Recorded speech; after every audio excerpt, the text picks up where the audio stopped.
I'm going to talk about a subject that's very close to me. And practice management is something that all of us need to know about because it's something we don't learn in school. They give you a little bit about practice management, but sometimes, unfortunately, some of the people or faculty members that talk about practice management either went in practice for a few years and really didn't make it, or there was some sort of situation there with practice management. But practice management is something that makes a big difference in our lives and how we operate our dental practices. So I have a PowerPoint presentation. I'm going to go through the slides here. And as we go through the slides, I'll ad-lib. I'll talk about some things, how it relates to my dental practice and what I learned in my experience. I've had the opportunity to work with only 2 people in my practice, myself and an assistant who also was a receptionist. And I've had the opportunity to work in a group practice with 92 employees, and 8 dentists, 6 hygienists, 6 laboratory technicians, and an administrative staff. So I'll tell you the differences here and how that relates. I've had experiences in all the different parts of it. And I can tell you, just from experience, dentistry is a tough profession. It basically requires a lot of attention to detail. But practice management also requires some attention to detail. And unfortunately, we don't get that know-how, and we have to learn it on our own. And one of the things that I've learned through the years is I've done some training in practice management, and I'll tell you that story as we go along through the presentation.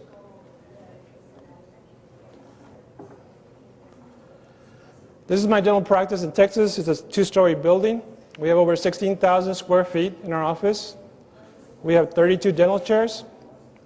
We have 6 lab technicians that work there, and also we have a training area. And I'll talk to you about training your staff because it's very, very critical, very important.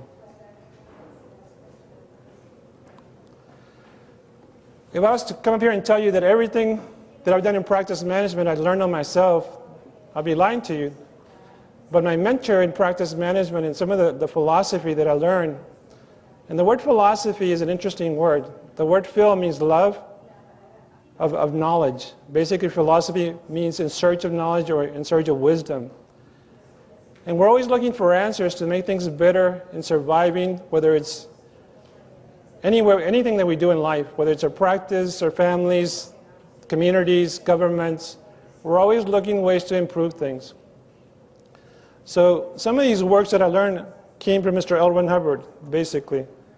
Here's a picture of him as an administrator.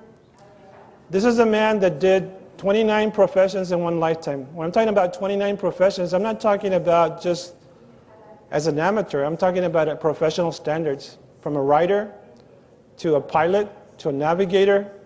You name it, this man did it. He wrote a lot of interesting books. If you total his books, they're higher than the Eiffel Tower. In 25 years, he did so much work, but he was very organized. And one of the things that he learned about organizations is there's certain laws that if you apply in an organization will actually flourish and prosper. And those laws are actually laws of nature. Interesting thing that everything he did was done by observation. Not by theories, by actually observation and see if it worked. If it didn't work, he discounted it. If it worked, he applied it. He also founded Dianetics and Scientology. He wrote the book Dianetics in 1950. And it's called the Hubbard Management Philosophy or Technology. Mr. Hubbard got numerous awards, and he's still getting awards for all his works. I can tell you story after story of successes that people have applied this technology to their business, from Allstate Insurance to Coca-Cola to Pepsi. There's all different types of corporations that applied this technology. It's new in the health professions. I think around 1988, Sterling Management, which is a company out of California, started promoting his technology to dentists. And actually, it's about the time that I was involved with the Hubbard Management Philosophy. I went to a seminar. I was struggling in my practice. I'd been practicing since 1983. Things were getting hard. I kind of was frustrated. I didn't know how to deal with staff. I didn't know how to deal with a lot of problems that deal in an office. And through that frustration, I wanted to find answers. And I'll show you later on a graph of what's happened in the last 23 years as a dentist, especially from 1988. You can see a dramatic change in the statistics of the dental practice and how it grew. Just to give you a picture of the United States, right where the star is Harlingen, Texas. No, I'm sorry, over here. Here's Harlingen. Monterrey, Mexico is right there. It looks like Monterrey's in Harlingen, but that's the tip of Texas. I'm right at the border between the United States and Mexico. I'm only about 10 miles from the border. Here's another picture. There's a star where Harlingen is, the United States, and that's the state of Texas up there. Another picture. And I put this picture, this map up here because it gives you an idea. You know, sometimes people in practice management come and talk about their practice in Hollywood, California, or somewhere where there's a lot of rich people. Well, I can tell you back in dental school in 1983, when I told the professors I was going to go back home, because Harlingen is my hometown. That's where I grew up in. A lot of professors in school says, you're not going to make it down there. There's not enough money. There's not enough people that can afford dentistry. You might want to consider staying in a bigger city, San Antonio, Houston, or Austin, or Dallas. And I decided, I said, no, I'm going to go to Harlingen. That's where I really want to be. And on this map, the poverty rate in Harlingen, if you see that the darker green area down here, this area down there, it's like up to from 45 to 68% poverty rate. So it's a high poverty rate. So you would think that in that environment, you might not be able to make it as a dentist because, you know, there's not a lot of money there. But through this philosophy and through the management practice that I put into this practice, we do better probably than 1/10 of 1% of the dentists in the whole United States in an area that supposedly you're not supposed to do better in, right? Well, one really good thing about the Hispanic culture is the Hispanic culture, you know, the families are close. The parents will do anything for their children. They'll do the braces, they'll do their dental work, they'll do a lot of things. And it's a big factor. People never considered that as a factor, but it is a big factor. Because through the years, I had people that were garbage collectors that had braces for their kids. I had people that didn't have very, you know, fancy jobs and were able to do something because they really want to do something for them. So basically, money is not the object sometimes. And one interesting thing about money, we all think that because somebody has a lot of money, they usually contribute or they do a lot of different things. You're going to find out that the people, it's not always the people that have the money that contribute. Sometimes the people that barely make it contribute more than the people that do have the money. So it's a factor. I used to see people drive up in a Mercedes-Benz and wouldn't spend any money on cleaning their teeth. And I see people drive up or ride up in a bicycle that would clean their teeth every 6 months. So it's the priorities. And it's how people look at things in dentistry. One of the things that I've learned through the years is educating the public is very important. Getting them to understand what they need and the services they need. The word manage, basically, how many of you here, raise your hands, people that are managers here? Let's see, how many people are managers? Real high, raise your hands. See around the room? There's a few people, right? But in reality, all of you are managers, right? Who manages your money? Who manages your house? Who manages your yard? Who manages? So management basically means to control something. I'll give you a picture. This is my son. We have goats where I live. We live on 5 acres in South Texas. And he has a hard time managing those goats because he wants to touch them and they run away from him, right? So he has to learn that there's a certain way he can manage them. When he gets food on his hand or something, he can manage them a lot better. The word manage means to control the movement of behavior of, to have charge of, and to direct something. That's to manage. If we manage our finances, if we manage our households, if we manage our practices, if we direct and control the behavior of, we will be successful. But it takes learning the skills on how to manage.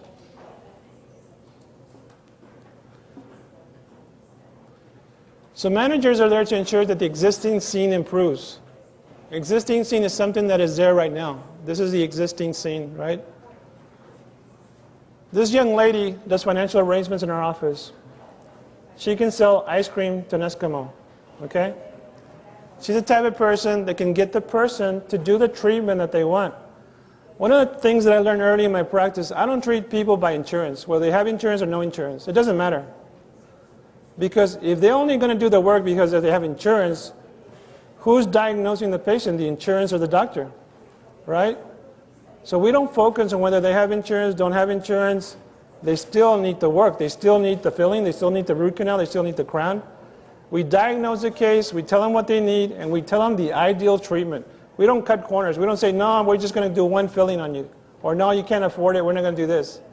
You'll be amazed at how many people, when you tell them what they really need, really get it done.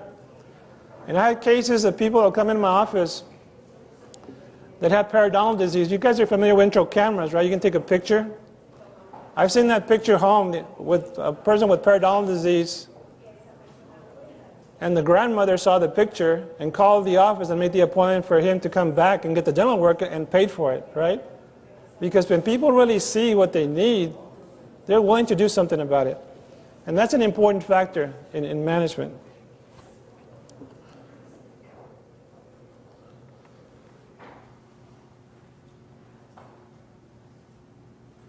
So basically, it talks about a vision. The manager who manages anything you manage in life, you have a vision for the future.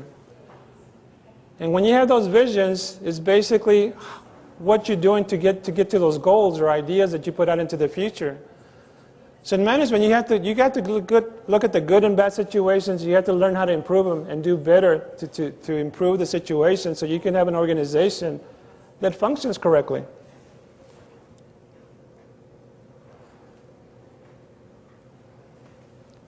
It says, it's not man's dreams that fail him. It is the lack of know-how required to bring those dreams to actuality. You know, don't we all have dreams? And when we're having a hard time, what happens to those dreams? We figure, hey, we can't do that. We get that idea that we can't do something.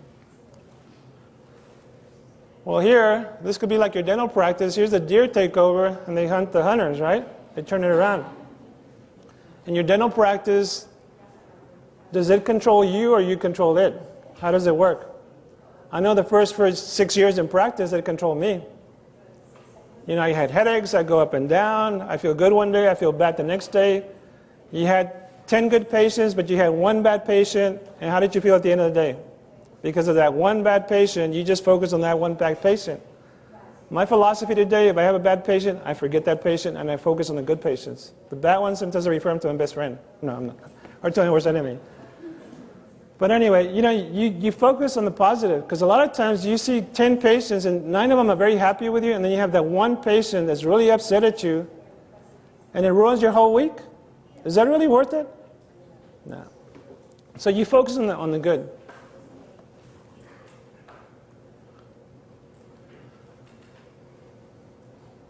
So basically, are you running it or it's running you?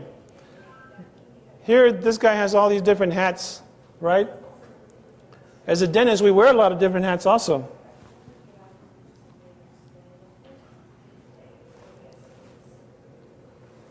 And the question is, how many hats are you wearing? You know, one of the worst things that dentists sometimes do, and I did this initially, they don't want to hire staff because they don't want to pay people, right? So you just hire one person to run the front desk. And that person answers the phone, greets a patient, does the insurance, schedules your patients. How many hats is that person wearing?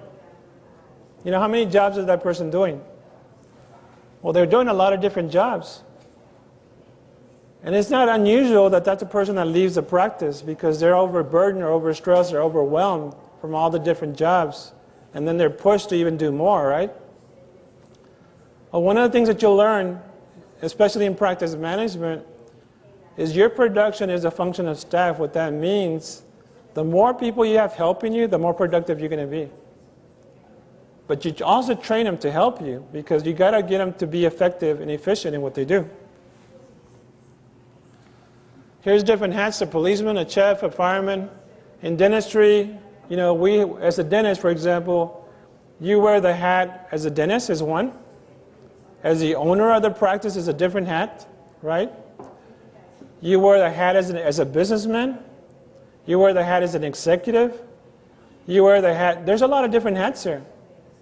And the thing is that you have to understand how each one of them works, and you have to separate them.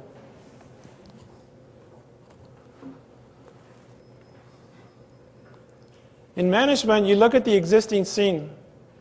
For example, this is our lobby area, and there's no patients there. When you walk in the lobby and there's no patients, you got to do something about it, right? And the ideal scene is you have patients in the lobby. I mean, basically, you get your office full of patients. In our dental practice,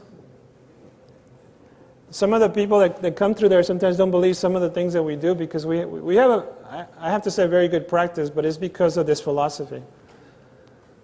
We have 450 new patients that walk into our office every month. 450 new patients. And most of it is through word of mouth.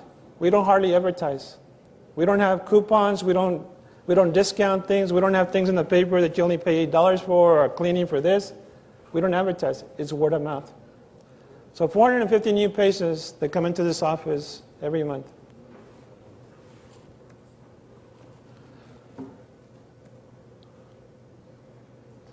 So an ideal scene is where you have a lot of patients, where you have a practice that you can do all the different things that you need to do in the practice. And it coincides with the goals and purposes of an activity. What are you trying to achieve, right?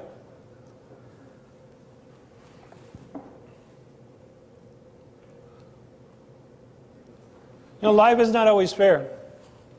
The bad guys don't always wear black. The good guys don't always win. The girl doesn't always get the guy. And life doesn't have a happy ever after guarantee, right? Things change in life. And I can tell you, I've been through my ups and downs in life, through good times and bad times. But what can you do about it? And the thing is, what can you do about it is the question. Because if you don't do anything about it, then you will be the effect of life.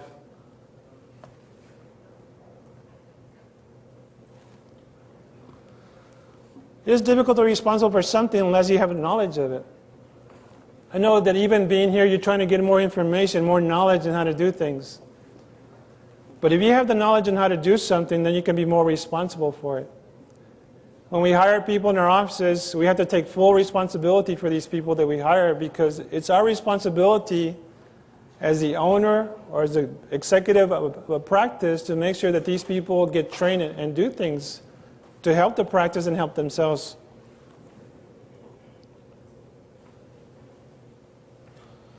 So basically, you can't control something or even know about something without responsibility.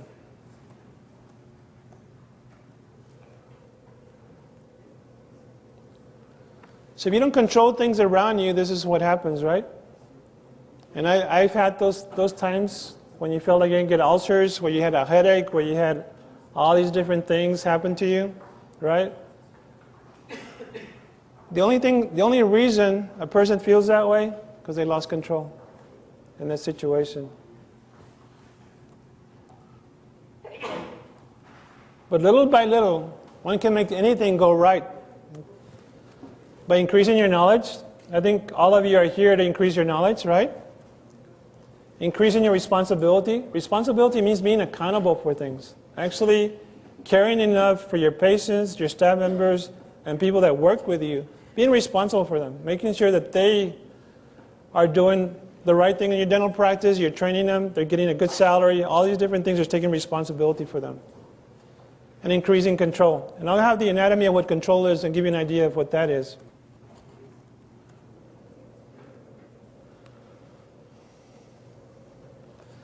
So how do you increase knowledge?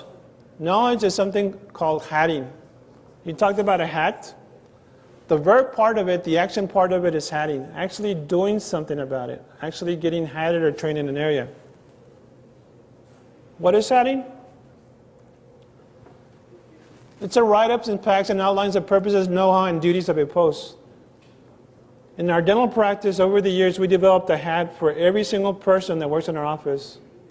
From the person that cleans the office, to the person that does the scheduling, to the person that does the reception, to the person that does financial arrangements, to the person that does the dental assisting, to the person that does lab technician, to the person that does hygiene, to the doctor. There's all different hats. Hatting is the action of training the person on the pack of materials for his or her post. Post is that position the person has in an organization. Well, you might be thinking, well, that's a lot of work, isn't it? But when you see something that's very successful, the first thing you should do is write it down. And have the person that's doing that thing that's successful write it down and keep tracks of it. Because you don't want to keep reinventing the wheel. You don't want to start every time somebody new. You have to retrain them again. You know, in our office, if we lose somebody, within a few days I can train somebody because we have these packs. We have the successful actions, and within a few days we can train them, right? You know why McDonald's is successful? Because they can take a 16 or 17-year-old off the street, and within 5 minutes they can learn how to make a pancake. 5 minutes, 10 minutes. The packaging is already packaged. They already have the amount of bowl with the amount of water they put. They put the water in, they put the package in, they mix it. They have a dispenser that dispenses a certain size of pancake, and they all come at the same size.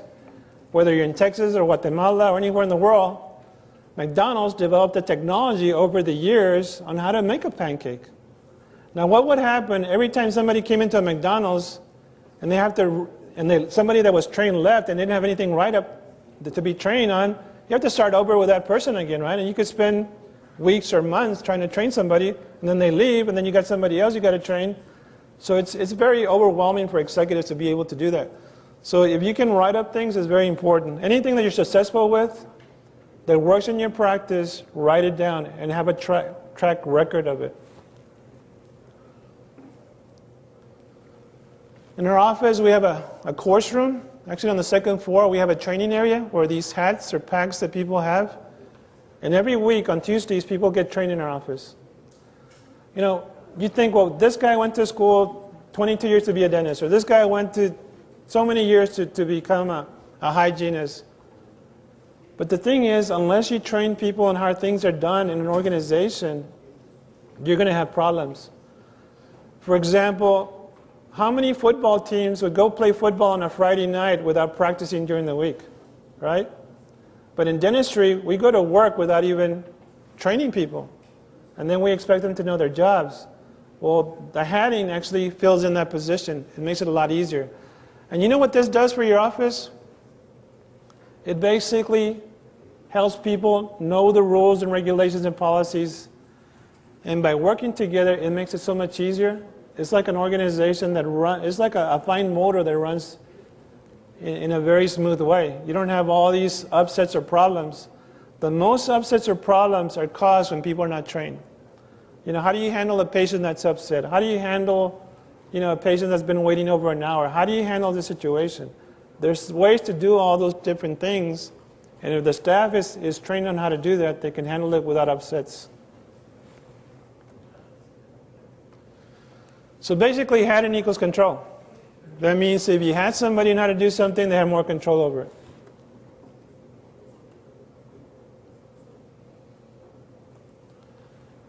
And this gives you, somebody that schedules your appointments in your office. We actually have a whole pack that explains how's that done. And it has a product of a scheduler. And it actually goes over the purposes and goals of that scheduler. And every scheduler in our office is trained to a certain point of knowing where to put a patient and how to gear the productivity for the day so that you don't go to work one day and all you do is just deliver crowns without producing anything. You put some crown and bridge in, you put production cases, you put other things in there, and then you put your deliveries in at a certain point. But it's all done in a certain way. And there's a whole write-up on how that's done. These write-ups actually evolved over the years. But the thing is, don't get overwhelmed with this, because any of you can start doing some of these things by when you go to dental meetings, you can look at a scheduling pack and start implementing it in your office, and then customize it to what works for your office.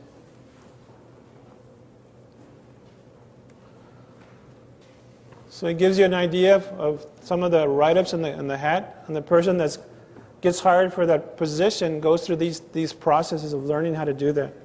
And even the person that's been there for 2 years, when the schedule starts going like this and you're not very productive, you get them to go back and read the areas that they're missing, because I can guarantee you there is something missing. Okay? I'll give you an example of that. In our office, for example, the day before the patients are confirmed to the next day. Say it's Monday and you're confirming patients for Tuesday. In confirming the patients, We don't consider it a confirmed patient if you talk to an answering machine.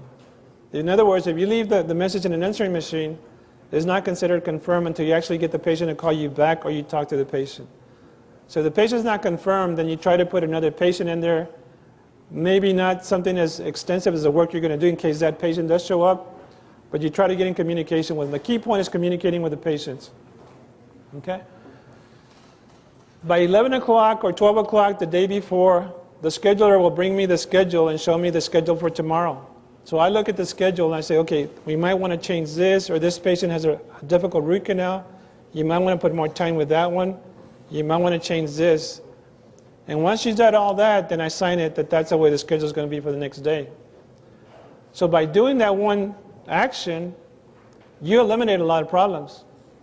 Well, the day you don't do that action, say the scheduler never brings you the schedule for the next day, you go to the office the next day and your schedule's all messed up, or you're overbooked, and then you're running behind and patients are waiting. They get upset. You have all these problems that come out of that one situation, right? So it's very critical to be able to do those type of things in a practice.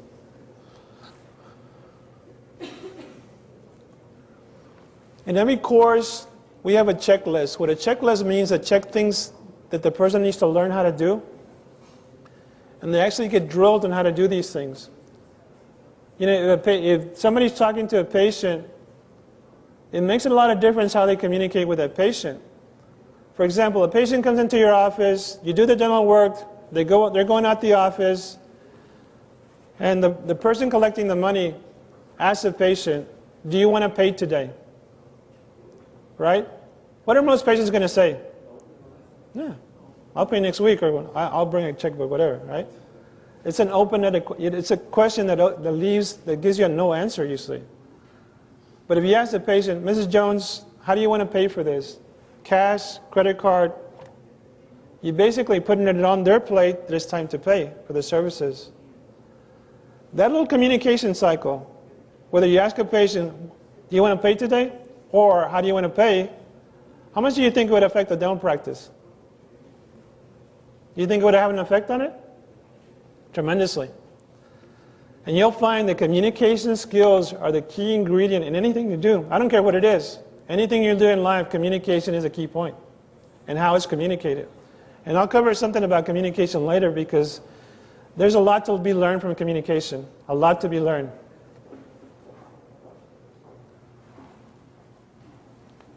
I think some of you know this man here, Dr. Lopez. This is our guide. We went to Monterrey, Mexico. We went rappelling. Rappelling is coming down a cliff. We have these things that we put on, and there's a rope that goes through it as you come down these cliffs. Well, this lady had to hat all of us on how to do this, because I can tell you we were all scared. When you're looking down 150 meters from a cliff, it's scary. Okay, and I'll show you a picture of one of the last cliffs. We started off with smaller cliffs, and then we expanded to bigger cliffs. The point I'm trying to make here is that anything you do in life requires some hatting. This lady was very good at training. I mean, extremely good. She's very professional. She knew how to calm us down and give us the information on how to rappel. So we started off with a small cliff, and we did 4 different cliffs. The last one was, I'll show you a picture of what it looks like. But on this cliff, we came from the top here all the way to the bottom to the water, and then we went through the water here into this pond. Okay? I'll show you a picture. It was about 150 meters down. You see the picture of the guide is holding a rope, and there's one of us coming down. And then when we got to this point, we came down like in a water, like on a slide into the water. We had a life vest on at the same time. But I tell you, this is an experience that you don't forget. It kind of gives you an idea that in life, if you're not had it correctly, it could be a matter of life and death sometimes. Because your heart is your stress levels do kill, right? We all know that stress causes a lot of problems. And if you're not trained properly, you're going to have a lot of problems here. I mean, it's pretty scary, huh?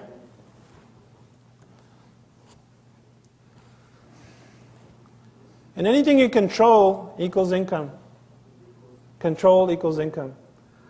How good is Tiger Woods with a golf club and a golf ball? So can he control that ball? I know the doctor plays golf, Sackerson, and you know very well how well you control that ball is how much money you're going to make. Tiger Woods, since he was 3 years old, he started playing golf. He can bounce the ball on a club and he can hit it in the air. Have you seen that commercial, a Nike commercial, where he actually does that? How much control does he have? He has a lot of control. Well, in the dental practice, if you have control, you make a lot of income. It all has to do with control. How you control the staff, how do you control all the different things that involve the dental practice. Good basketball players, good baseball players, they have good control, right?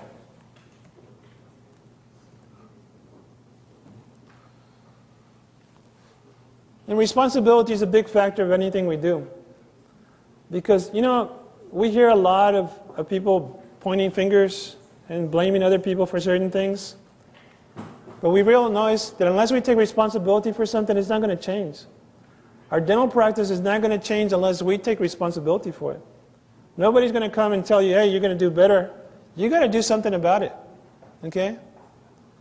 And if you care for your staff, you're going to do well and they're going to do well. You heard about a win-win situation. If you win, they win. If you lose, they lose. If your practice closes its door, they don't have a job. So we all depend on each other.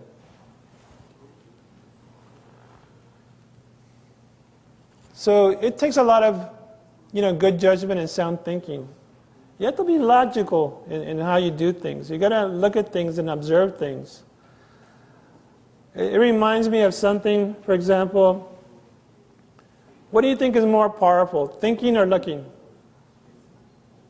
Thinking or looking, what do you think?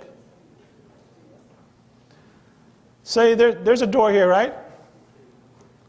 On that door, if I think what's behind that door, what can I think is behind that door? How many things can I think about? Billions, right? Infinity. But if I go look, I would know what's behind that door. So looking is actually very powerful. Looking at things, actually observing things. It's actually one of the best traits that anybody can have, to observe and look at things. In private practice, as dentists, we have to pay attention to little details. We got to look. We got to see these things. Because if we don't see them, we miss them, right? And when we miss them, the patient suffers from those things that you missed.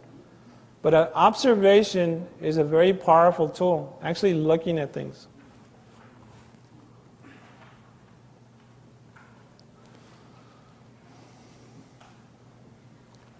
As an executive, basically, you make things happen. You initiate things. And all of us, whether we like it or not, are executives somewhere in our lives. Whether it's at our houses, or in our business, or somewhere, we have to run an organization or a group of people that live together. Of course, families is a lot like an organization. And the interesting thing, when you have an organization that runs like a family, it's really nice to have that. You have something that all of you take care of each other. You look after each other.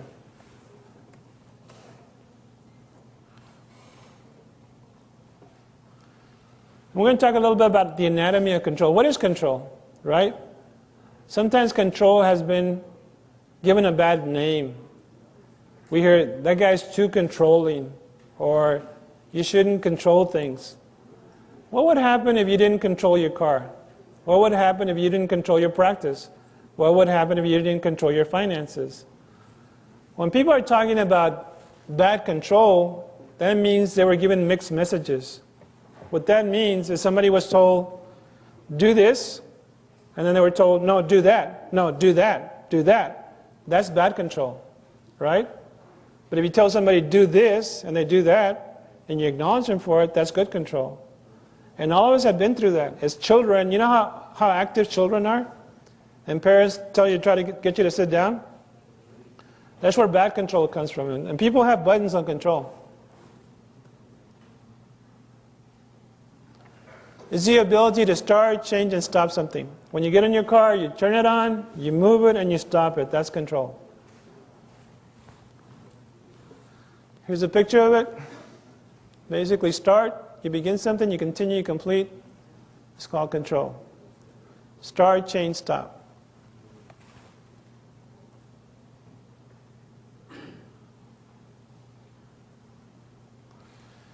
And there's an ability attached to that. There's an ability that is attached to start, change, and stop things.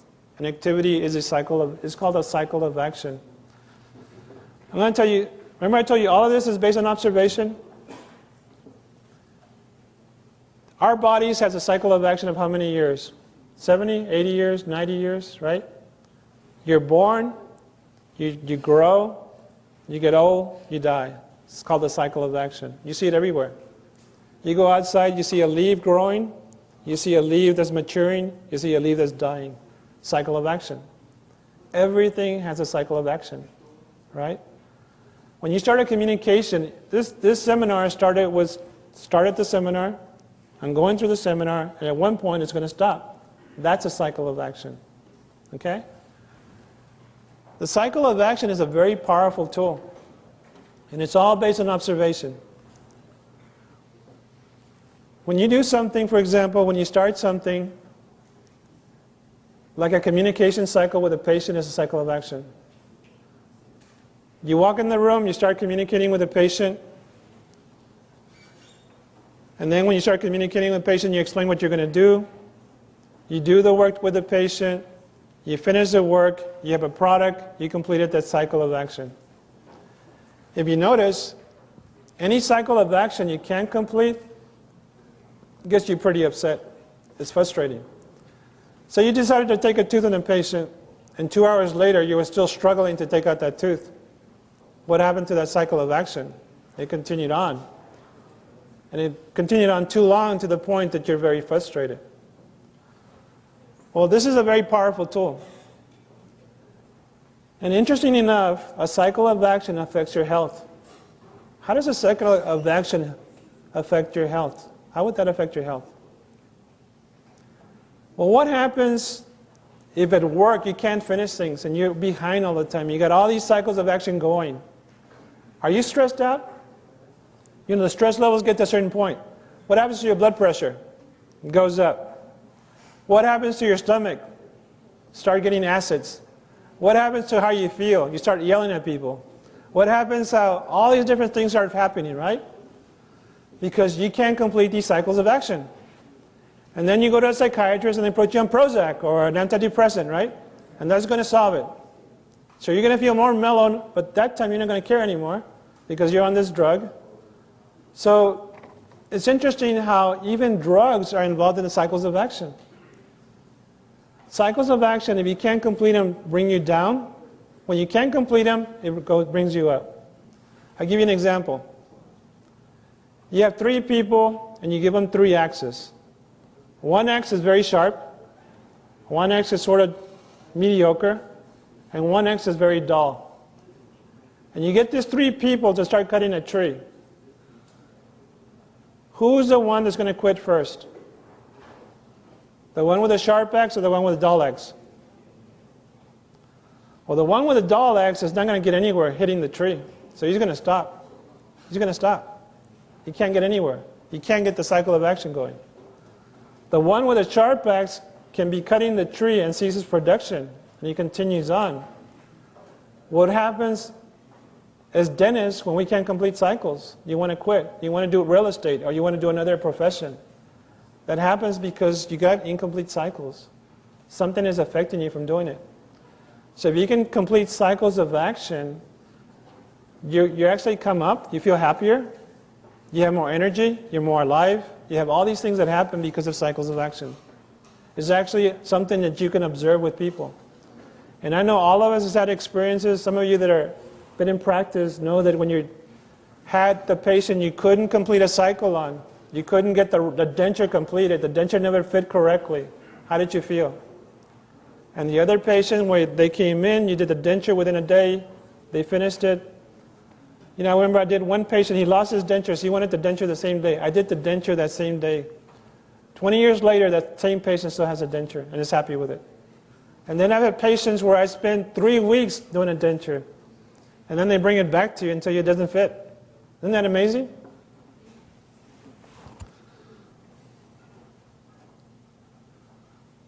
So you're trying to do something, you start something, right? You're going to bake a cake. You mix it. and you have a cake. That's a product. Okay? That's a cycle of action. Having too many incomplete cycles can hang up attention units. What that means is you have certain awareness within you, and when you have a lot of things that you can't complete, it takes a lot of your energy. You ever feel really tired? You ever feel like overwhelmed, right? So those things are basically incomplete cycles. What I recommend, nutrition. Why do I even talk about nutrition here? Because nutrition is a big factor in completing cycles. If you don't feel good, you're not going to complete cycles. You're going to let things undone. And it's going to build up with it. Eating properly, exercising, all the different things that really bring with good health. Even the body has a cycle of action. If you don't exercise your body, it doesn't feel good. When you exercise it, you realize you feel better. There's things that happen, right? So, just to give you an idea of that, it's called attention units. It's an energy quantity of awareness existing in the mind. They're actually energy that takes part in the mind. Here's all the attention units of all these different things being done.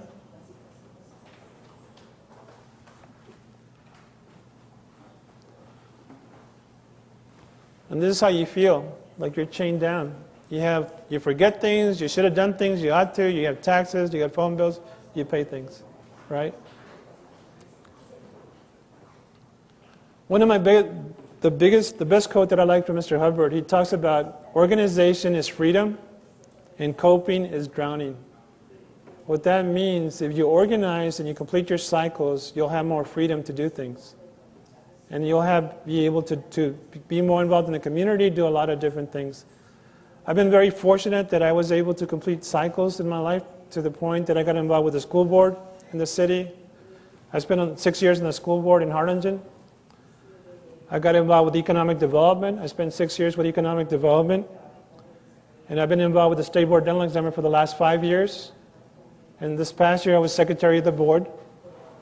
And I can tell you, when you're involved in those positions, it takes a lot more time and energy. You have to learn how to complete these cycles to be able to run a practice with 92 employees and also work for another board or be part of another board. Of all the boards that I've been involved with, probably the Texas State Board Dental Examiners is the most difficult one that I've had, because we deal with enforcing the rules and regulations of the state of Texas for dentistry. Basically, what we do is making sure that people are following the rules and regulations in protecting the public. Basically, the main function of a regulatory board is to protect the public. And to be honest with you, 98 to 99% of all dentists are really good dentists. You'll have 1 or 2% that sometimes do it for other reasons, whether it's money motivated or other reasons. And I can tell you stories. I can sit up here and tell you stories of all the different things I've seen. Some I never even believe them. I mean, you won't believe some of the things that I've seen on the board. But you get to see what happens in a profession. But usually those are the 2%. They're not 98% of the dentists. There's the 2%. And then unfortunately, those are the guys who are not going to follow any rules or regulations anyway. So sometimes you even have to take the license away from them or do something to correct the situation. But I can tell you, it all goes back to managing. Because they didn't manage their practice correctly, they tend to cut corners. And when they cut corners, they got in trouble. And when they get in trouble, then it gets worse. They could lose their license, or they could be charged for a crime or something like that.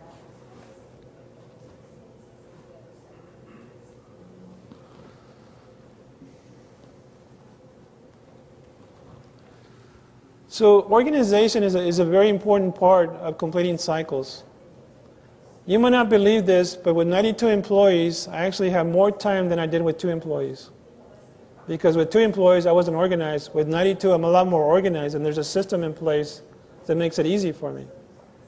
And so this system, and I'll show you some of the parts of that system and how it works.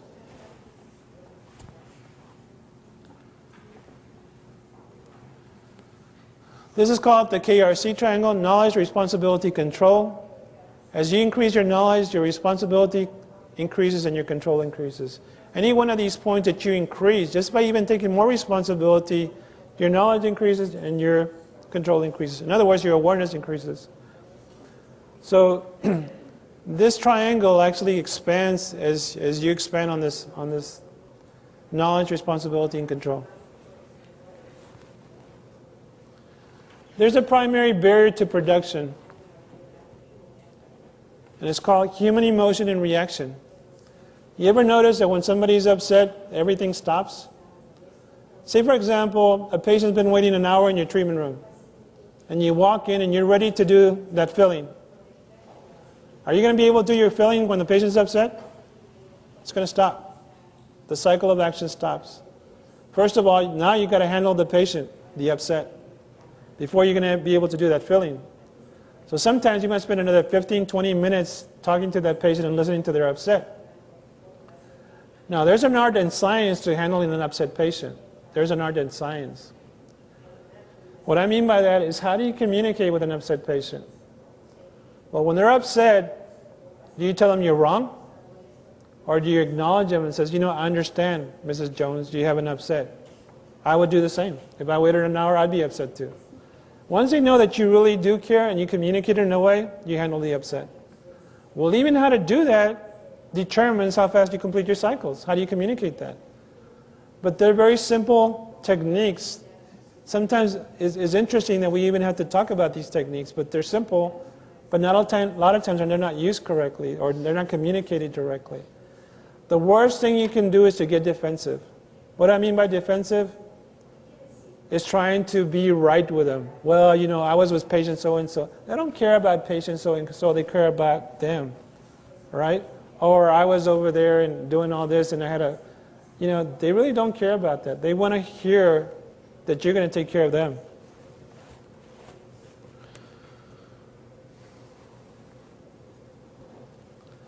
It's important that when people do not know they're had, they tend to invent things to do, right? So unless you really train people and they know how to do things, they start doing their own. It's like a football going out in the field, and you got all these players on the field, but you don't train them in what position they're going to be in. They're just going to do anything, right? The same thing in a dental practice or any business.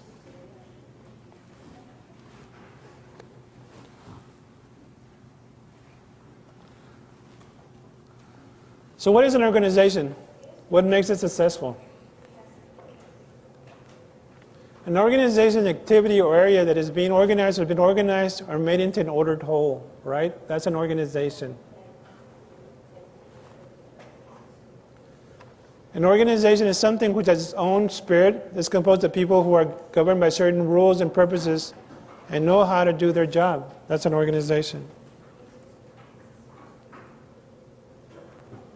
So what are some of the rules? You know, there's certain laws, right, in anything you do. What are some of these rules that govern organizations? You know, there's a law of gravity. If I let it go, it's going to go down, right? That's a law. Well, every organization has its laws. And in business or economics, there are certain laws that are involved here. He developed a tool, Mr. Hubbard developed a tool called the organizing board. And I'm going to show you, this is one of the first things I was introduced to, an organizing board. And I was so intrigued with how it worked. And it's actually not as difficult or complex as it looks. It's actually pretty simple. And I'll give you an idea what it looks like here. Here's an incorrect organizing board. And the word organizing is a verb. That means you're constantly doing it every day. You're organizing the organization. You have an in charge, you have patients, you got workers, and say everybody came to the person in charge. What would happen to this person after a while? They're going to get burned out, right? You heard the word burned out? That means they're not going to want to be there anymore. So you get chaos plus no products in this type of organization where everybody just comes to an in charge and the in charge makes the decisions for all the people underneath it. That doesn't work. Here's a correct organizing board. You have an in charge, you have your patients or your public, you got your workers. A patient comes in, a worker handles them at reception, gets them in the treatment room, the treatment's done, gives them to collect the monies, the patient is rescheduled for an appointment and goes out the office. This is a correct organization. Everybody has their position or their hat in their post in handling the public or the patient.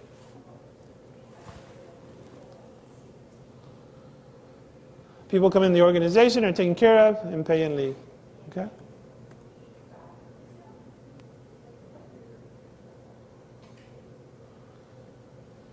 And there's a word called a terminal. That's a person that actually handles the communication. Terminals come from, actually from a terminal like on a battery or electricity. It runs energy from one to the other. I don't know if you ever heard this before, but we live in a universe that has two poles. If you notice, everything has positive, negative. Your battery in your car is positive and negative. Everything in this universe is two poles.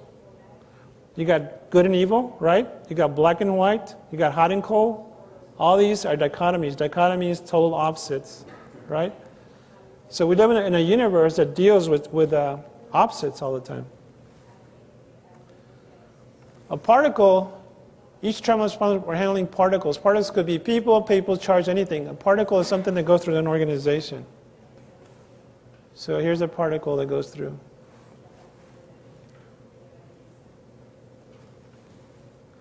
An organizing board is a board which shows what functions are done in the organization, the order they are done in, and who is responsible for getting them done.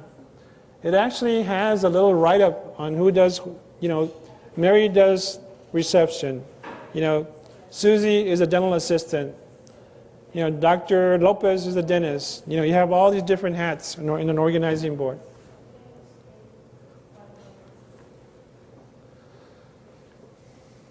Each function, organizing board, has divisions and departments which have specific functions they're responsible for.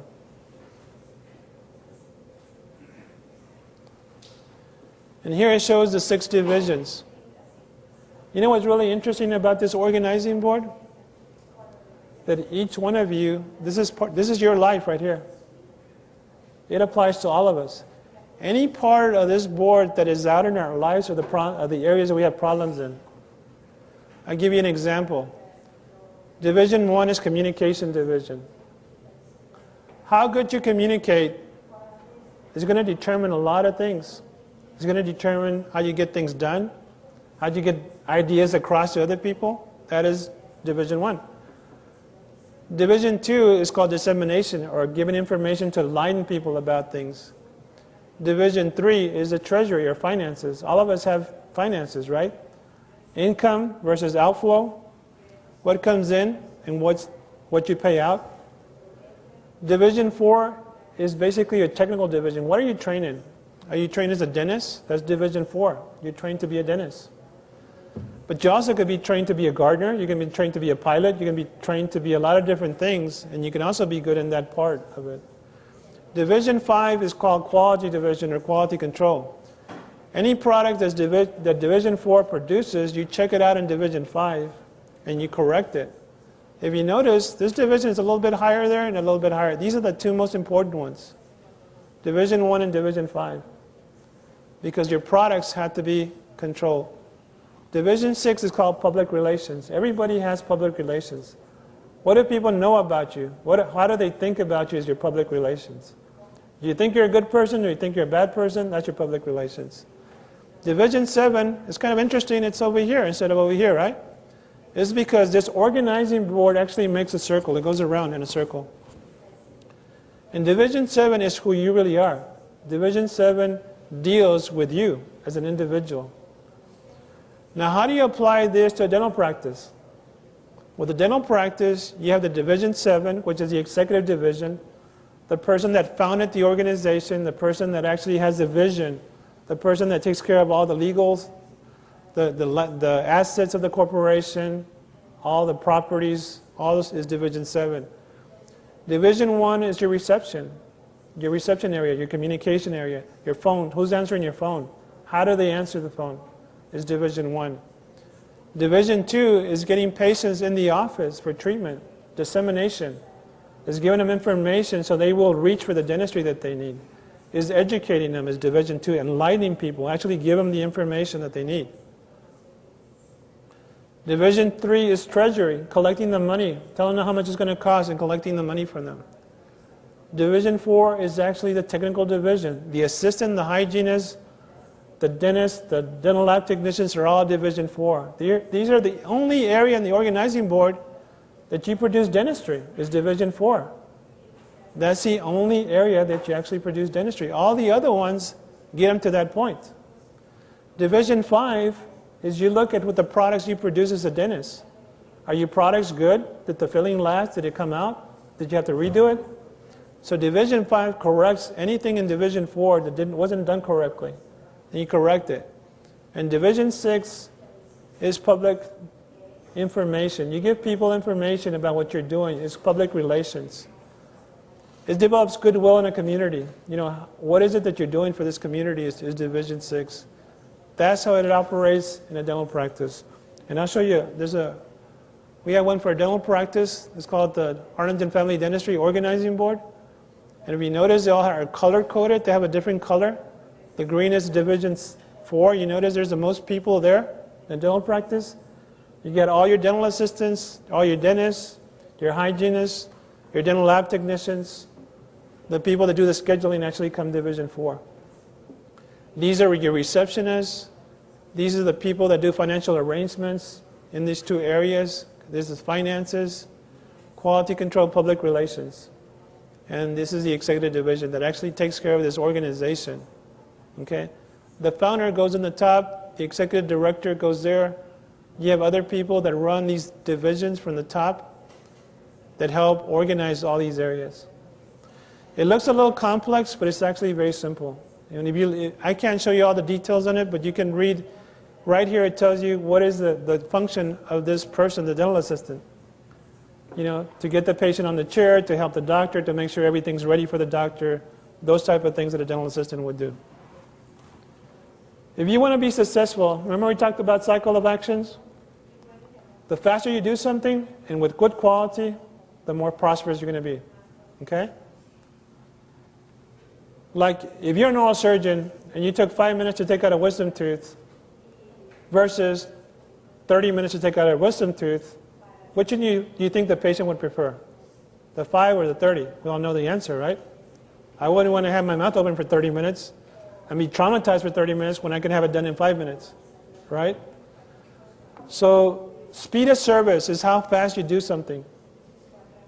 When you get glasses today, in the United States, for example, it takes an hour to get glasses. About 5 years ago, I don't know how many, maybe 5 years ago, it used to take 2 weeks to get glasses.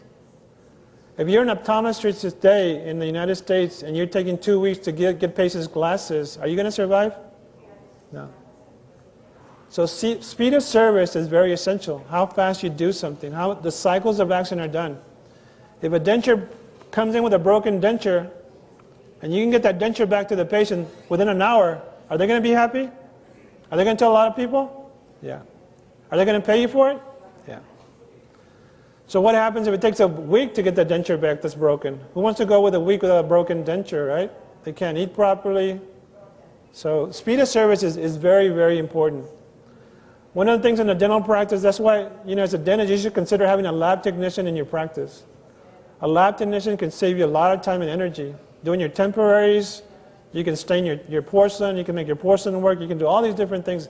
In my office, we got 6 lab technicians because they do all our temporaries, they do all the dentures, they do everything there in the office. And I can get something done within an hour or two. A broken denture, we fix it within an hour. Patient has it back. How does the word of mouth travel? Fast. When people know that you did something fast for them, and you didn't charge them a big amount of money, and you did it within an hour, versus the guy that charged them 5 times more and took a week, who are they going to go to? We all know the answer, right? To prosper, service must be as close as instant as possible. In other words, when you're doing something, you have to be fast. The faster you service a person, the better it is. When you go into a restaurant, you want the waiter to come up to you and help you right away. You don't want to be sitting there for 30 minutes and nobody comes to service you. You know, people will walk out.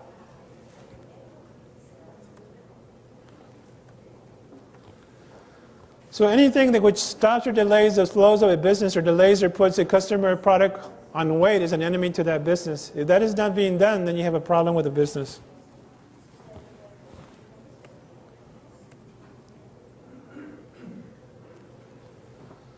Here, you never compromise quality and speed. You want to do the best that you can.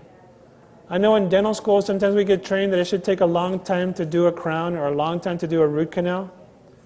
With today's technology, you can do things a lot quicker, a lot faster, and you can do it just as good or better today than you could 5, 10 years ago. So the quality is increasing, the quality is getting better. Although some materials, sometimes they come out with new materials that are supposed to be better, but then you find out later they're not as good as they were, as the manufacturer recommended them. So you kind of have to weigh those type of things. You want to stay with things that do work, but you also don't want to cut off and cut quality. Quality is a very important part of it. The purpose of organization is to make planning become an actuality. That means to become your dreams to come true. I can honestly say when I walk in my dental practice, every day when I go work, I actually love being there because I know what it took to get to that point, and it was a dream that came true. It was something that actually happened over the years.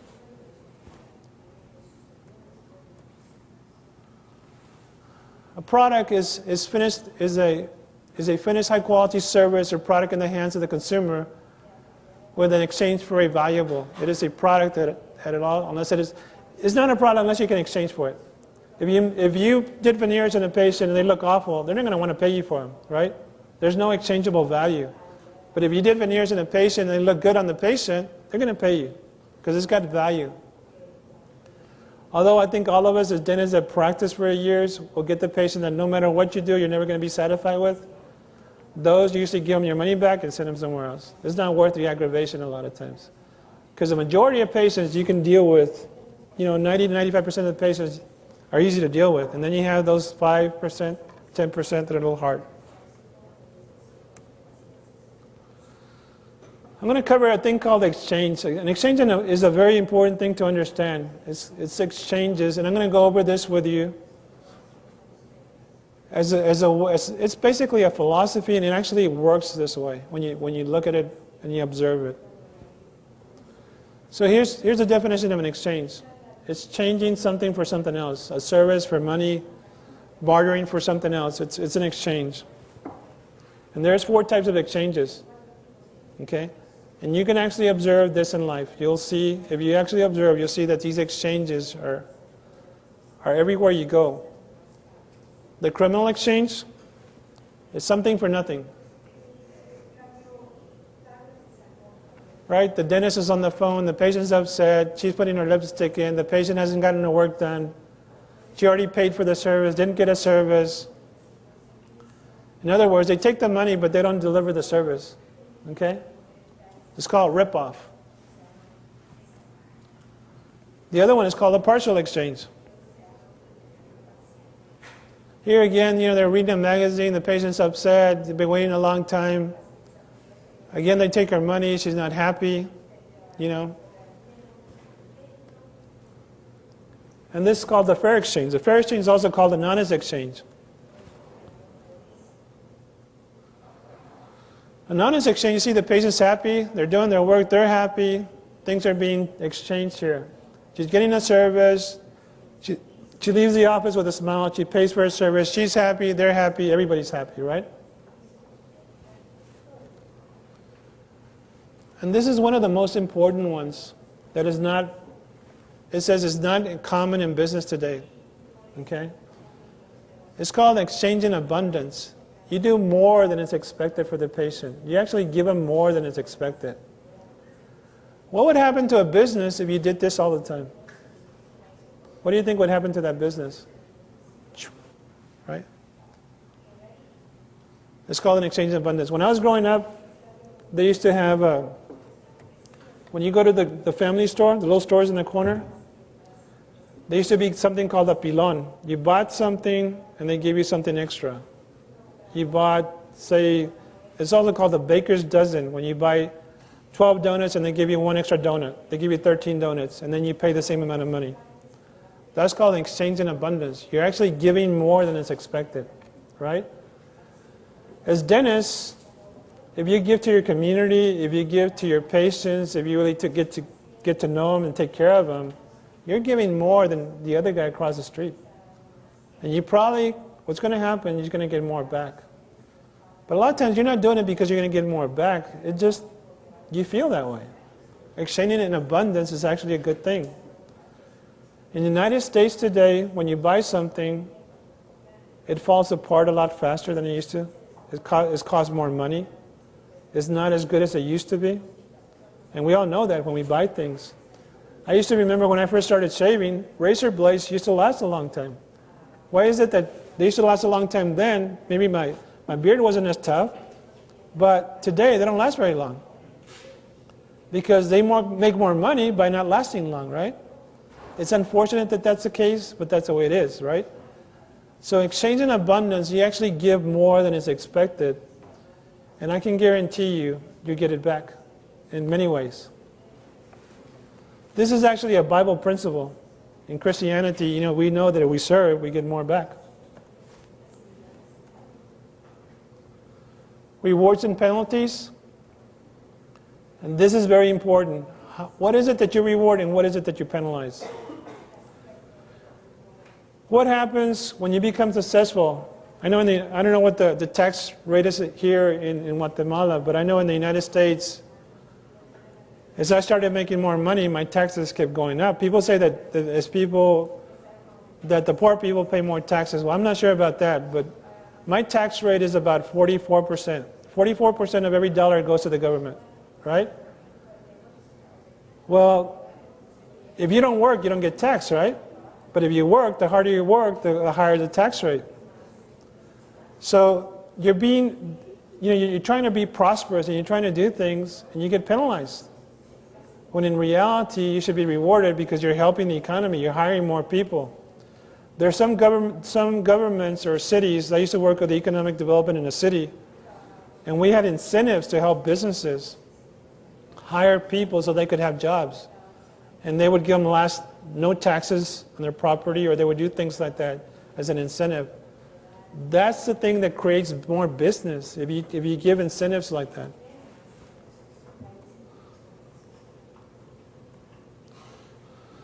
Here's an important part in practice management. A lot of times we manage by emotions. What do I mean by emotions? We manage whether we like somebody, the way they comb their hair, what they look. We're sort of a little prejudiced sometimes. Sometimes a nice looking person gets hired, and the one that doesn't look too good doesn't get hired because they're better looking. But that's managing by emotions. Well, how do you handle that? How do you handle rumors and if somebody's really doing their job? How do you handle that? Well, the way you handle it is called a statistic. If you're a baseball player, you have statistics. How many home runs did you hit? How many errors did you have in a game? The coach is always looking at those things, right?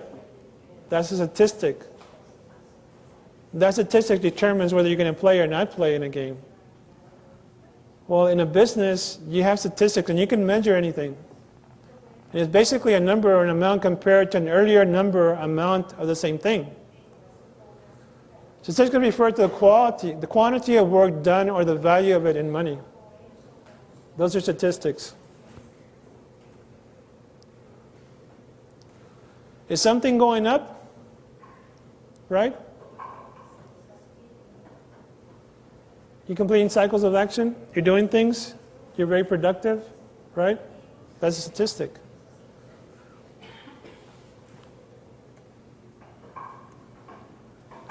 Is something going down?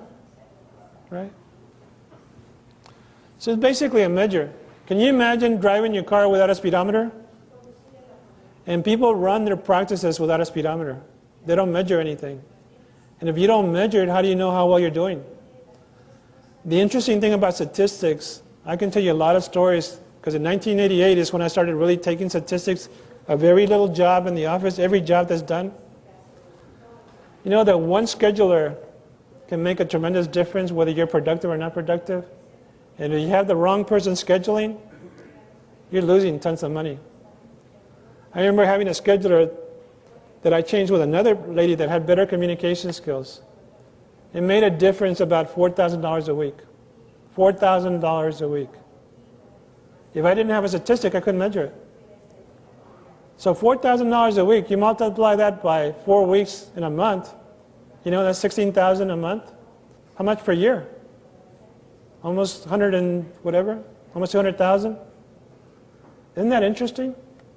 So if you can't measure it, then you don't know how you're doing.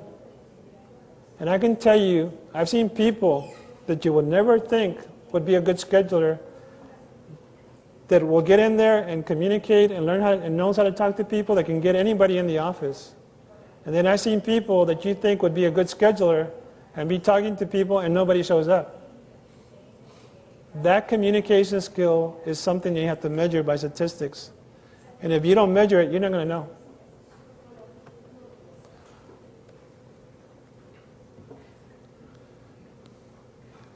And the interesting thing about statistics, I have a lot more information on this, but I'm going to go through it pretty fast because, you know, I'm sort of running out of time. There's actually a condition. A condition means a state of existence, okay?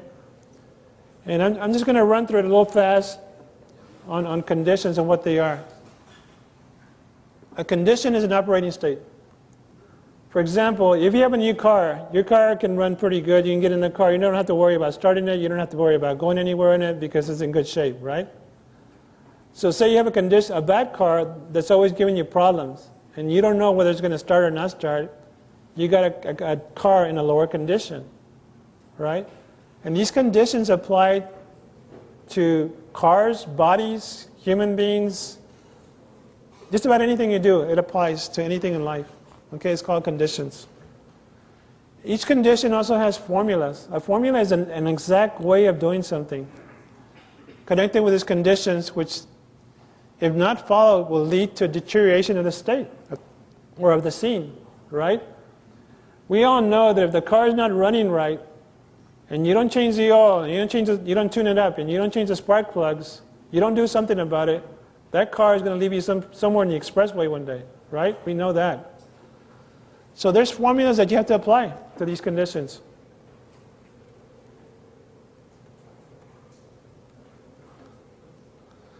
The first condition is called non-existence. When you start a business, you know, say you start your first day as a dental practice, you started out in this condition. Nobody really knows that you're a dentist. You just got your degree, you bought your equipment, you got your office, you hired somebody to be a receptionist, you put your sign up. Once you put your sign up, you're starting to communicate that there's a dentist there, right? And this is what a non-existence looks like. Usually it's in the bottom. You have no statistics, or it's something that goes down and stops. Like you could have a business that's doing very well, and if they don't apply these formulas, it comes down and closes up. It goes bankrupt. And we see businesses do that all the time. This is called the condition of non-existence. So what do you do when you're going to start a practice as a dentist? Or you move somewhere else and you're going to start a practice? You find a communication line. Start talking to people. You make yourself known. Get involved with a Rotary Club. Get involved with a Lions Club. Get involved in the community. Discover what is needed and wanted. Find out what the community needs. You know, they want braces, they want implants, they want root canals. Do produce or present it. Right? You go down these steps, and you're going to get out of non-existence. In other words, your practice is going to start growing. Right above non-existence is called the condition of danger. A condition of danger is when something is coming straight down like this, kind of steep down. Say your business is doing well, all of a sudden it just goes like that, right? That means there's something occurring here that caused this to happen. It didn't happen just by chance. Something happened that caused this danger condition. When we first start as dentists, we go through non-existence first, then we go into danger. We're a little bit dangerous because we don't know how to do all the different procedures initially, right, as a dentist. So you got to get more knowledge, you got to get more experience, you got to have somebody that you can send patients to if you can't do the treatment or whatever it is, right? And here's the formula that goes with this. I'm going to go ahead and skip through this because this gets a little more complex. There's steps that you go through it, okay? The next condition is called emergency. And it basically looks like this. The business is doing okay, and all of a sudden it starts going down. Okay? So what you have to do in emergency, you got to start promoting right away. Promote. Okay? In other words, advertise or do something so people know that you need to turn that around. Change the way you were doing things because something caused you to go this way. Right? You have to change your operating basis. You got to economize. You're not going to buy a bunch of supplies that you don't need, right? You're not going to buy other things you don't need at this point. Be prepared to do services or deliver the services and stiffen the discipline. What that means, you got to be disciplined in what you're going to do. If you don't turn that around, you're going to go into danger and you're going to go into non-existence. You're not going to have a business. And this is called the condition of normal. It's basically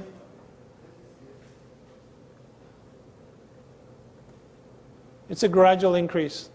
It's going up. My first 6 years in practice, I went from non-existent to about normal in 6 years. And I was just going up like this, a little bit at a time. Okay? That was till 1988. And this is what you do in normal. You maintain the increase by not changing anything. You don't go and change what you're doing because you basically are doing something right here, right? You're going up. Ethics are very mild. If you find something that makes this go up, you look at it carefully and find out what bettered it. You know, say you just bought a Panorex machine and this goes up like this.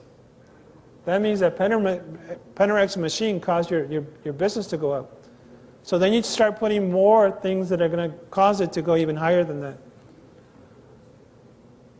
Every time a statistic worsens slightly, quickly find out why and remedy it. Anytime this goes down a little bit, find out what is it that you changed here that caused it to go down.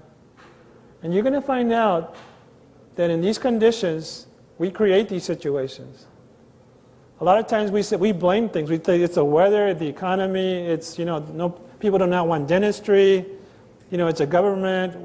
How many things can we come up with? About a zillion, right? And this is my favorite condition. When you have a line going steeply up, that's affluence. Affluence means you have plenty of something. You're getting a lot of something all at one time. The interesting thing about affluence, it is the most touchy condition there is. If you don't spot it and apply the formula, you can splatter all over the street. And I'll give you a lot of examples how this happens. Okay? Here it goes straight up, right? Say somebody becomes heavyweight champion of the world. They get how many millions of dollars every fight? Right? He's in affluence. What is the first thing that people do when they make a lot of money? They buy things. Ferrari, big house, all these different things, right? Well, guess the first thing you do when you're in affluence? Economize. Don't buy anything with any future commitments. Eliminate waste. Isn't that weird? In this universe, if you don't economize, you're going to get to this level and you're going to start spending it. What happens if this comes back down? Now you got all the bills that go with this. Right? Doctors are very infamous for doing this. In the United States, basically only 5% of dentists or doctors in general can retire at 65 years old because they went here, they got all the expensive things that they wanted, they didn't put anything away. All of a sudden, they get to the age where they don't want to work as much, they can't work as much, they get sick, whatever, boom, right? And somebody's left with all these bills and taxes. So pay every bill, invest the remainder in service facilities, make your operation better, discover what caused the condition and straighten it. Okay? You train in orthodontics, you're a general dentist, and you train to do orthodontics, and this happened, you keep training. Keep training in other areas that will make it keep going. And then you could stay in affluence. So you do these 4 steps. Okay? And after affluence, you get to the point where you're way up here, and this kind of goes like this, and back into a normal condition. That's called power. When you're in power, basically, it's a formula. There's a formula that goes with power. And there's a certain thing that goes with that too. Here's a statistic going up.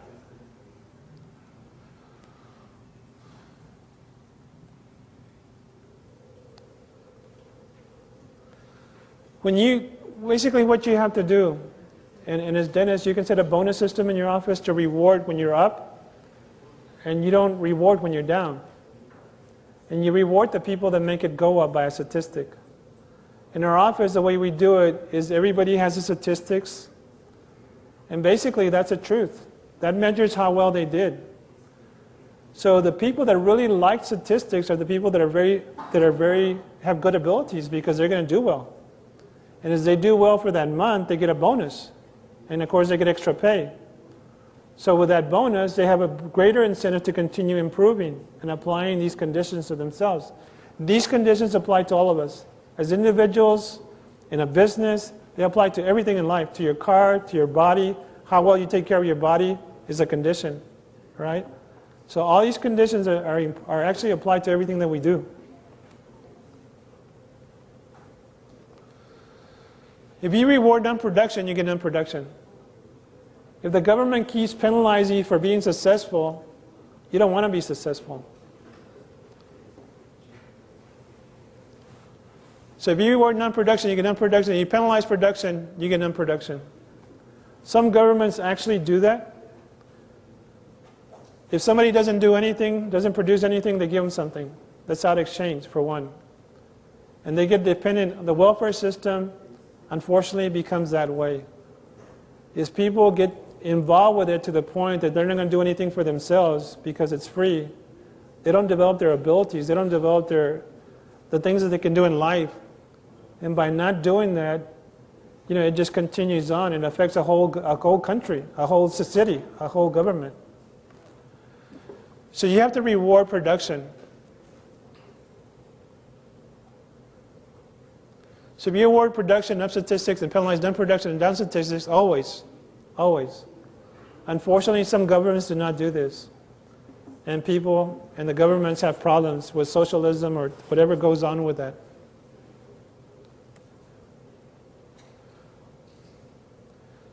So everything is done by statistics, not rumor or personality or who he knows, right? Sometimes your worst employees can be sometimes your own relatives because just because you know them, they're not expected to produce anything. And when you do expect them to produce something, you can have a problem. We make sure everyone has a statistic of some sort, and you measure those things.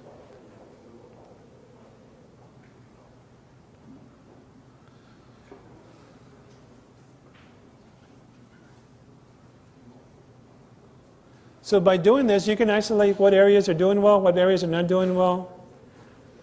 And actually, it becomes a pleasure to manage, actually. It becomes easy.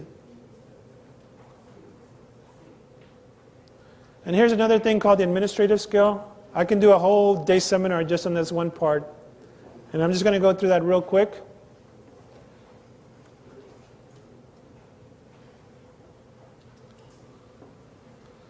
This is a skill that deals with organization. Okay? It's a skill that has certain sequences.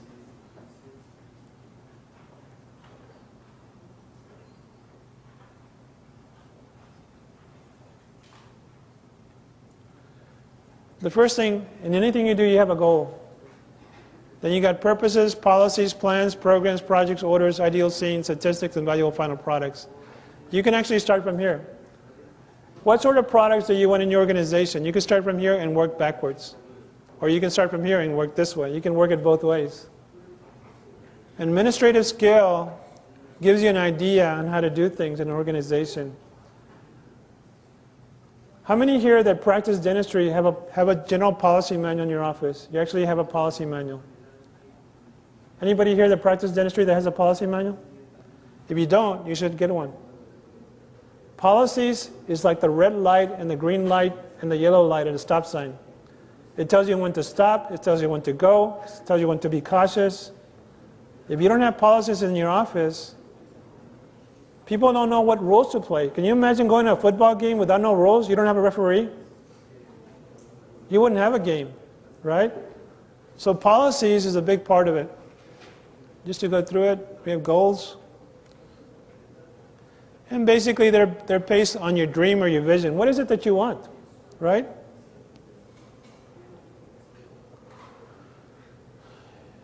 Here we have a few goals from the dental practice. to increase the quality and health of our patients' lives through dental care, to always strive to enlighten more and more people in our community by letting them know about the benefits of dentistry and how it can help them and their family and their friends. Those are a few goals that we have in our office. And you should write them down. If people tell you to do these things, to write them down. Here are some purposes. They all align with the goal of the organization. The purposes that you have here are important.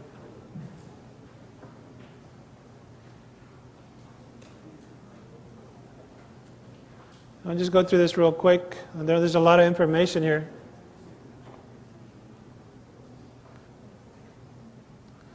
Basically, one of the purposes in our office is to promote and deliver the most up-to-date dental care available to educate and train our staff and patients in order to improve the quality and health of all our lives. Right? That's one of our purposes of organization. And every week we actually have staff meetings and go over these purposes. Are we actually doing this in our practice? Are we actually doing some of these things? And if we're not, then we find out areas that we can improve to make this happen. And basically, policy is a set of rules or guidelines with which a group conducts its affairs in order to achieve its goals and purposes. It's important to really have policies, like I said. Without policies, you don't know the rules. How does a person ask, if you have, say, 3 people working for you, and what days are they going to be paid and not paid? You need to put it in writing. On certain days they get paid, on certain days, like certain holidays, they get paid on Christmas, New Year's, Thanksgiving. They read that and they understand that. Now, if they don't have that policy, they're always going to ask you, do I get paid for this date? Do I get paid for that date? You're always going to be asking questions, but unless you have it in writing, they really don't know. They don't know the rules or regulations of an organization. Plans, you always have to make plans to achieve these goals. Programs, you can have a program where you actually go into schools and train the kids on how to brush and floss as a program. You can have projects.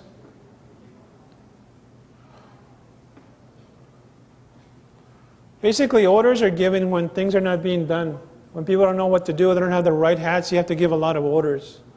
So if things are in order, you really don't need a lot of orders. You actually know what they know their position that they're posed in the organization.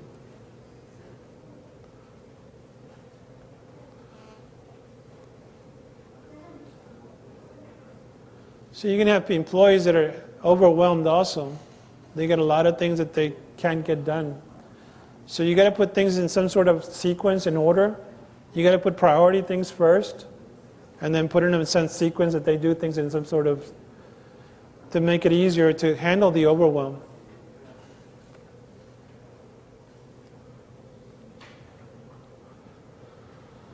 There's a word called develop traffic. Basically, develop traffic is something that occurs in an organization and creates a lot of confusion and burden. And it actually takes a lot of energy, but nothing is being produced.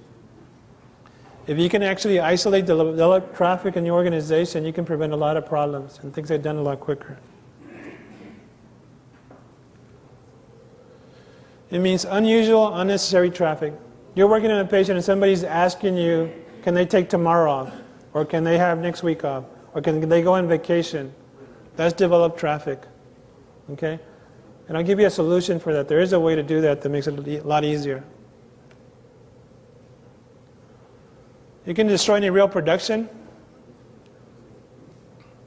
You got companies that have so many employees, and you got companies that have less employees, but some produce more than other companies. It's because of developed traffic. A lot of confusion and stuff goes on the lines.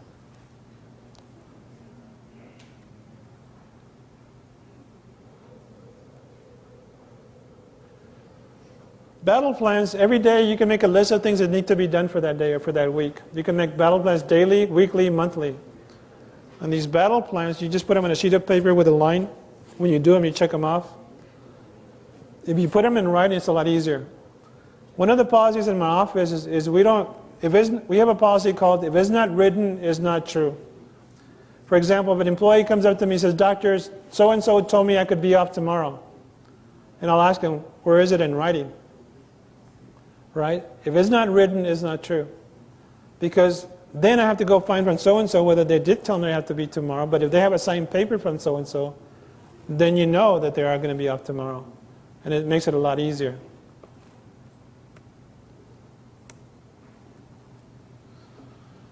Remember we talked about cycles of action? The secret of an executive success is the ability to complete cycles of action. The operative word is complete. Not have-dones, not-dones. Those equal backlogs. Backlogs means you've got a lot of stuff to do, and you're going to get overwhelmed to try to catch up with it.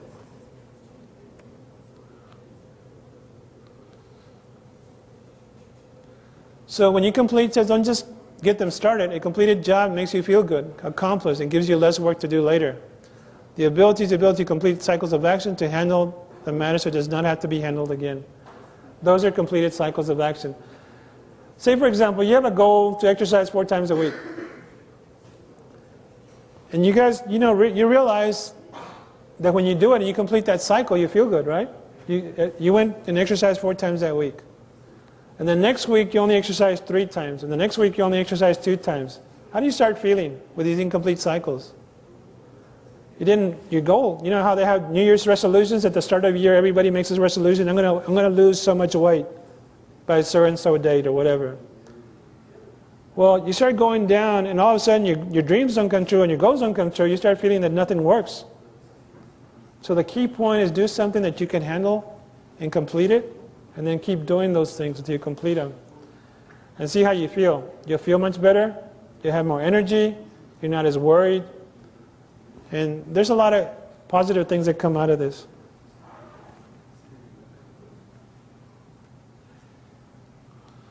We all have an ideal scene. What is it we look for in our practice? Dentistry, like I said, is it's a very difficult profession. It's very detailed. You're dealing with a lot of different things. The ideal scene is when you actually can do dentistry and not be disturbed and having to do all these different things all at once, right? Where you can complete your cycles within a period of time and your patient's happy and you're happy and they pay you for their services. Those are ideal scenes. You'll find that the proper use of the statistics and conditions we have described will lead to an increase in productivity, right? These things that I showed you earlier work. They work, okay? If you actually do them, they work. You can get something to go up, or if you don't apply them, they're going to go down. You have that choice. You can either make it go up or you can make it go down. You have to work as hard to make it go down as you do have to make it go up. Isn't that interesting? You actually have to work to make it go down. And people do work to make it go down sometimes.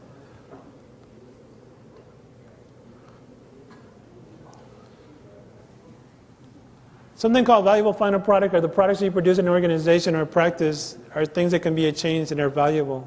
Those are very important things. You have to state your valuable final product. As a dentist, what is the valuable final product of a dental assistant? What is it that you want the dental assistant to do? You want her to be organized, have things in place, be efficient, have good communication with the patients, right? Those are valuable final products. If she has those things, you're going to be happy as a dentist. If you don't have those things, you're not going to be happy. So we depend on each other to produce these valuable final products. One interesting thing about management, it talks about here, is that you have to produce 5 times your pay when you work in an organization. What that means, you have to, I used to be an x-ray technician. I used to be able to take x-rays all day, chest x-rays or abdominal x-rays. I probably, as an x-ray technician, I probably produced like 20 times my pay. Because we used to produce, the chest x-ray might have been like $100, and I could do 100 of those a day, right? And so you have to produce at least 5 times your pay. But in the hospital, the x-ray department brings in money, but there's other departments that don't bring that money in. That don't bring as much money in. The nurses, for example, get paid higher salaries, and they have to service the patient. Of course, the patient is also paying for those services, but it's not to the extent of 5 times sometimes. So that has to balance out in an organization.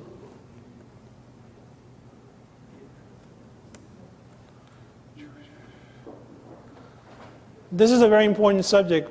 People skills versus technical skills. No matter how good you are as a dentist, you will never achieve your potential without developing and perfecting your ability to possibly deal with people, communicating. This includes bosses, co-workers, patients, vendors, etc. This is a key point.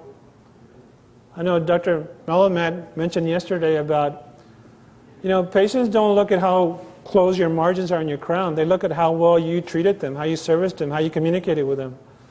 The technical skills and the people skills. The people skills versus the technical skills. The people skills are very important. And this is called the communication formula. I'm a student of this formula. What I mean by it, it looks so simple, but every day it gets misapplied. You know that any single upset you have in life has to do with this formula? Any upset that you have in life. Any success you have in life has to do with this formula. You know what the word duplicate means? Intention to duplicate, understand? Here's Joe, he's being caused, he's got his attention, he's got the intention to communicate, he can understand his communication. Say this is me as a dentist, this is a patient. I mentioned the word root canal. Root canal, in my mind, is cleaning the roots of the tooth and sealing it, right? What is in the patient's mind? Do they think the same thing I'm thinking?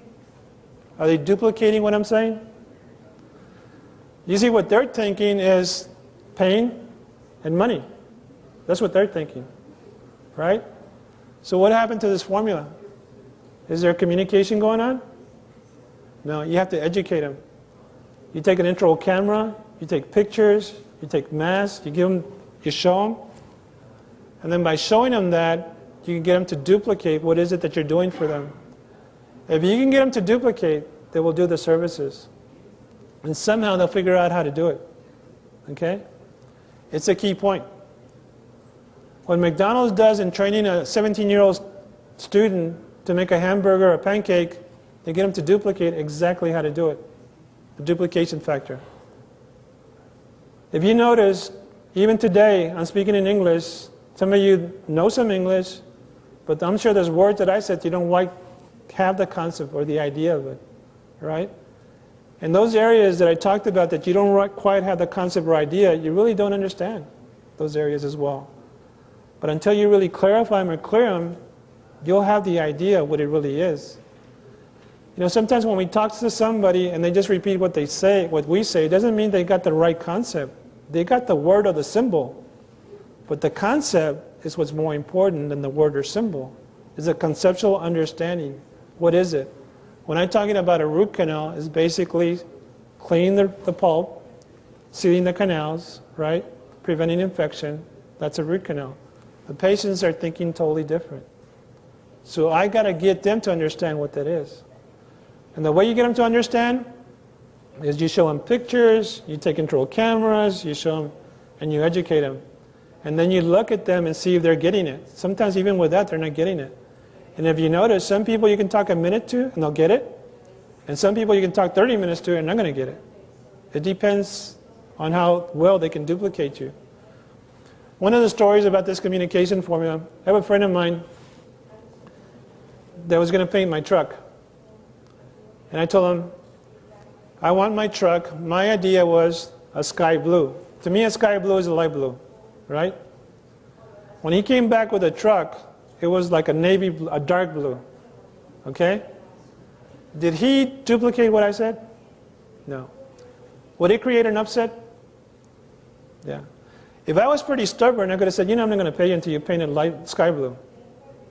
But I realized that it was my communication that caused him to paint it dark blue. Because if I would have showed him the actual color and given it to him and said, this is the color I want, then it would have been easier for him to duplicate that. So I could have lost a friendship, not paid him. Instead, I took the truck and I realized that it was my communication that caused that to happen. How often does that happen every day in our lives? A lot, right? So we can always learn how to communicate better. Like I said, I'm a student of this formula. And even today, as I'm communicating to you, I know there's ideas or concepts that I'm not quite getting to you. My purpose here is to try to get you to at least pick a few ideas and know that there's better ways to do things, because there is. Okay? But I'm trying to get that across. And of course, the attention has to be there and the understanding has to be there. One thing I really emphasize with everybody here, always use a dictionary in clearing words. Always. Get a dictionary, get the meaning of a word. Sometimes there are 5 different meanings. Get the meaning and know each of the 5 meanings. If you know the meaning of the word, then you can get a conceptual understanding what it means, and when you're communicating with somebody, you don't get the wrong idea. You know, even between the Latino culture, right? There's words in Puerto Rico that are different from Mexico, and there's words in South Texas that are different from Guatemala, and there's words in Chile that are different from, and you can actually get into a fight by saying some of these words in some areas because they mean a female part or a male part, and basically another part it means something else, right? And so conceptual understanding is real interesting how words develop. So dictionaries and understanding the concept of words is very powerful. It's actually a very powerful technology. And anything you do, anything you study you do, if you actually clarify the words, it'll help you understand things a lot better. I know I mentioned there's a word called administration, for example. What does the word administration mean? The word ad means to, and minister means to serve. That's an administration. In corporations today in America, administrators get the attitude that they're there for themselves. They're making more money, they play golf, they do all these different things, and the hell with a business, with a corporation. Well, administration means you actually serve the group or organization. Now, if you really know the true meaning of that word, you would be a better administrator because you would know how to apply that, right? In our office also we have a communication box, communication center, where you can actually communicate with other people in the office without having to go disturb them when they're working on a patient. You can communicate. We got all sorts of forms in the office where if somebody wants a day off, they communicate it to the person that makes a decision, and they put it in the box, and then they get an answer. And by using a communication box, you don't have to be disturbing people and creating more confusions. So if you want to increase your pay in anything you do, you increase your abilities.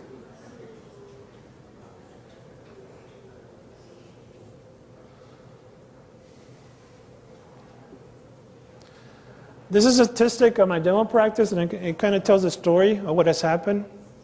Remember I told you the first 6 years, this is how I struggled? I was in a normal condition, because you call that normal, when the conditions that I showed you later. You notice in 1988, something changed. That's actually when I learned this management philosophy, was in 1988. And if you look at it, it's gone up. This is a projection for 2006, as we're going to be there. 2005 we were there, 2004, 2003. But if you notice, we're in affluence, way up, right? This is what we produce in our dental practice, okay? And this is from, again, 1983 to 2003 when I started dental practice. We pretty much have had an up year every year in 23 years, okay? People say you can't do that. My accountant, after 6 years, he said, you know, you pretty much have peaked right here. He said, I think that's about as well as you're going to do. That was my accountant telling me that, right? Well, we decided to try this management philosophy. Went up. This is my office. This is some of the doctors in the office. This is some of the staff. We actually don't have everybody here, but it kind of gives you an idea of how many people are working there. And this is Dr. Vargas. I don't know if some of you may know him. He's here from Guatemala. He's a pediatric dentist that works with us. And this is the dentist that's been with me the longest is Dr. Teagarden. And this is Denise de la Peña and Dr. Guillen and Dr. Castillo. He's not with us anymore, but all of these people are still there. If you need any more information about what I talked about today, here's my address, my phone number. There's 2 emails. This one you probably would get an answer quicker, the one in yellow. That's the office manager email at the office. If you want any forms or you want any information on where to study this management philosophy or how it works, there are actually books that you can buy. Everything that I covered today is in books. And they're very simple, they're illustrated. It gives you an idea how they work. What I suggest to anybody is you do one thing, try to do one thing every week to change something and improve it. If you just keep doing that, your practice will keep growing. And there is no limit to how far you can grow. You know, people say there's limits, people tell you all these different things. The only limits are within us, is what we decide to do. So again, this is the information from dental practice. I hope you got something out of the seminar. I really enjoyed being here today. If you have any questions about anything, I'm willing to answer any questions. But thank you.